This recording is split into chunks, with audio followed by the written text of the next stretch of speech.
Cody, we got some deer coming in from the left. Looks like a few does. That's a long shot though. You can't make it? No, I don't think so. I don't think. You'd think I'd be able to with this fancy bows we got nowadays. You know, I sit around thinking sometime when we're out here, hundreds of years ago. I mean, bow hunting's been around forever, and there was guys that didn't have compound bows or lightweight aluminum and carbon arrows. You know, they didn't have fiber optic pins and overdraws, and they were still shooting game back in the days, man. Oh yeah, and they didn't even have, you know, lightweight aluminum tree stands or fancy blinds like this one we're sitting in, and they still got it done. But you know, sometimes I think about it's wild that you know, bow hunting was really popular in the 40s and 50s as a sport. There's probably more archery clubs and tournaments than there are nowadays, but there were no hunters. And Oklahoma opened up their first deer season in 1933.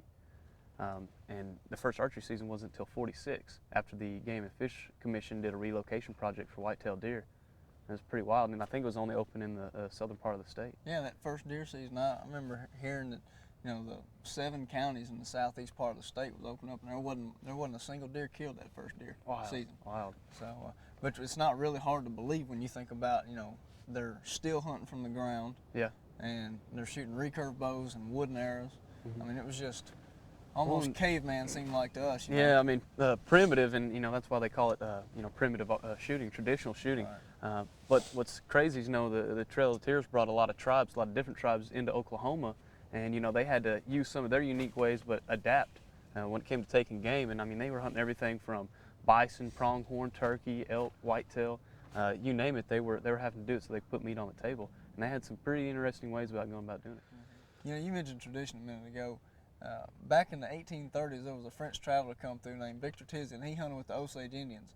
And his records tell how they would surround a group of woods on horseback and go in knowing that a deer was not going to run away in a straight line. Rather, it would make stops and runs back and forth and turns and everything else. And everywhere the deer went, there was another hunter on horseback, and they would use that method to pretty much wear the deer out and to where they could bag it and use that animal for not only food but clothing and anything else. Right. I mean, that's what they had to do to survive. I know the Choctaw and Chickasaw used to.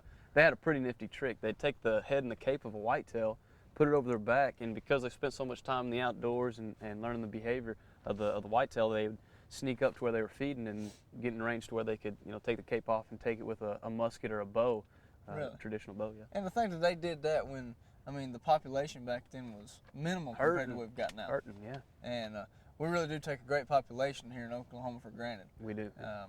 If you really did sit down and go through the records of travelers passing through the Indian territories back then, it wouldn't be hard to see how, I mean, not just the whitetail, but buffalo and many other animals that they used for resources were completely hunted out in a matter of 20 or 30 years. That's right. That was, you know, about mid-1800s, and Oklahoma then was pretty just vast prairie, you know, prairie land, and the Game and Fish Commission decided about 100 years later from that, like in the 1930s, that they need to start relocating deer to Oklahoma, and they take them from other states and bring actually whole herds and put them here in the state. And now, I mean, you go out to some wheat fields and you can glass around and see hundreds of them, it seems like. Well, look at us. I mean, we're out here hunting. We know we're probably going to see a deer. That's right. You know, so that's pretty cool.